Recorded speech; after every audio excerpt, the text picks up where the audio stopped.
Tradition 7. Every AA group ought to be fully self-supporting, declining outside contributions. Self-supporting alcoholics? Who ever heard of such a thing? Yet we find that's what we have to be.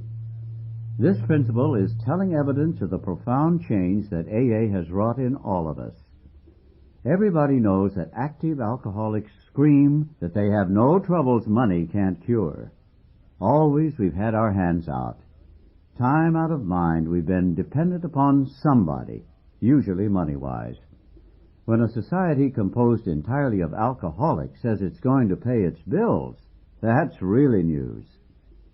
Probably no AA tradition had the labor pains this one did. In early times, we were all broke. When you add to this the habitual supposition that people ought to give money to alcoholics trying to stay sober, it can be understood why we thought we deserved a pile of folding money. What great things AA would be able to do with it. But, oddly enough, people who had money thought otherwise. They figured that it was high time we now, sober, paid our own way. So our fellowship stayed poor because it had to. There was another reason for our collective poverty. It was soon apparent that while alcoholics would spend lavishly on 12-step cases, they had a terrific aversion to dropping money into a meeting place hat for group purposes.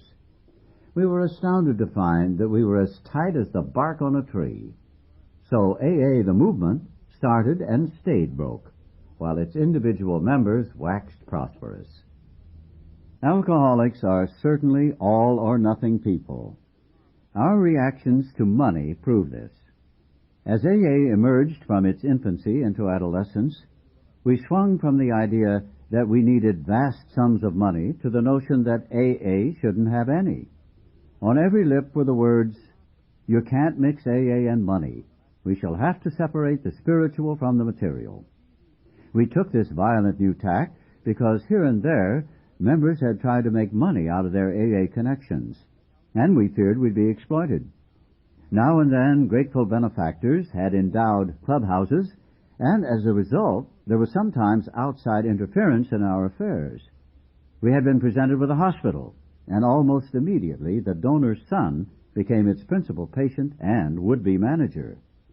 One AA group was given $5,000 to do with what it would. The hassle over that chunk of money played havoc for years. Frightened by these complications, some groups refused to have a cent in their treasuries.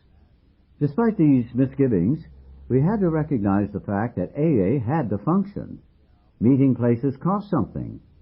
To save whole areas from turmoil, small offices had to be set up, telephones installed, and a few full-time secretaries hired.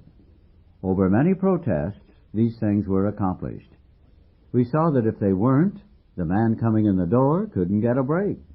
These simple services would require small sums of money, which we could and would pay ourselves. At last the pendulum stopped swinging and pointed straight at Tradition 7 as it reads today. In this connection, Bill likes to tell the following pointed story. He explains that when Jack Anderson's Saturday Evening Post piece broke in 1941, thousands of frantic letters from distraught alcoholics and their families hit the Foundation letterbox in New York. Here, the book has a footnote which reads, "In 1954, the name of the Alcoholic Foundation Incorporated was changed to the General Service Board of Alcoholics Anonymous Incorporated, and the Foundation office is now the General Service Office." Returning to the text, our office staff, Bill says, consisted of 2 people, one devoted secretary and myself. How could this landslide of appeals be met? We'd have to have some more full-time help, that was sure. So we asked the AA groups for voluntary contributions. Would they send us $1 a member a year? Otherwise, this heartbreaking mail would have to go unanswered. To my surprise, the response of the groups was slow. I got mighty sore about it. Looking at this avalanche of mail one morning at the office, I paced up and down ranting how irresponsible and tightwad my fellow members were. Just then an old acquaintance stuck a tousled and aching head in the door. He was our prize Slippy. I could see he had an awful hangover. Remembering some of my own, my heart filled with pity. I motioned him to my inside cubicle and produced a $5 bill. As my total income was $30 a week at the time, this was a fairly large donation. Lois really needed the money for groceries, but that didn't stop me. The intense relief on my friend's face warmed my heart. I felt especially virtuous as I thought of all the ex-drunks who wouldn't even send the foundation $1 apiece. And here I was gladly making a $5 investment to fix a hangover. The meeting that night was at New York's old 24th Street Clubhouse. During the intermission, the treasurer gave a timid talk on how broke the club was. That was in the period when you couldn't mix money in AA. But finally he said it. The landlord would put us out if we didn't pay up. He concluded his remarks by saying, "Now, boys, please go heavier on the hat tonight, will you?" I heard all this quite plainly, as I was piously trying to convert a newcomer who sat next to me. The hat came in my direction, and I reached into my pocket. Still working on my prospect, I fumbled and came up with a 50-cent piece. Somehow it looked like a very big coin. Hastily, I dropped it back and fished out a dime, which clinked thinly as I dropped it into the hat. Hats never got folding money in those days. Then I woke up. I, who had boasted my generosity that morning, was treating my own club worse than the distant alcoholics who had forgotten to send the foundation their dollars. I realized that my $5 gift to the Slippy was an ego-feeding proposition, bad for him and bad for me. There was a place in AA where spirituality and money would mix, and that was in the hat. There is another story about money. One night in 1948, the trustees of the foundation were having their quarterly meeting. The agenda discussion included a very important question. A certain lady had died. When her will was read, it was discovered that she had left Alcoholics Anonymous, in trust with the Alcoholic Foundation, a sum of $10,000. The question was, should AA take the gift? What a debate we had on that one.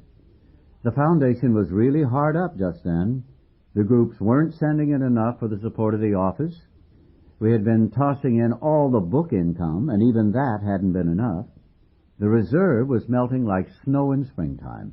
We needed that $10,000.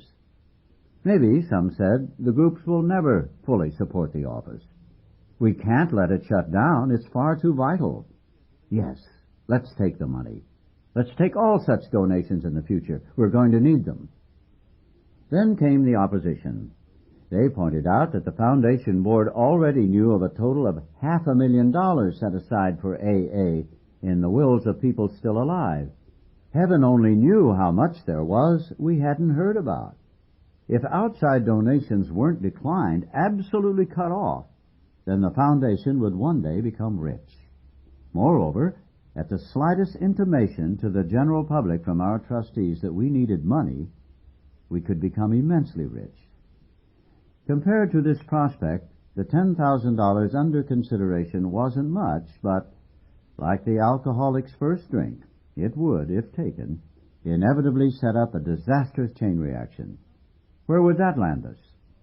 Whoever pays the piper is apt to call the tune, and if the AA Foundation obtained money from outside sources, its trustees might be tempted to run things without reference to the wishes of AA as a whole.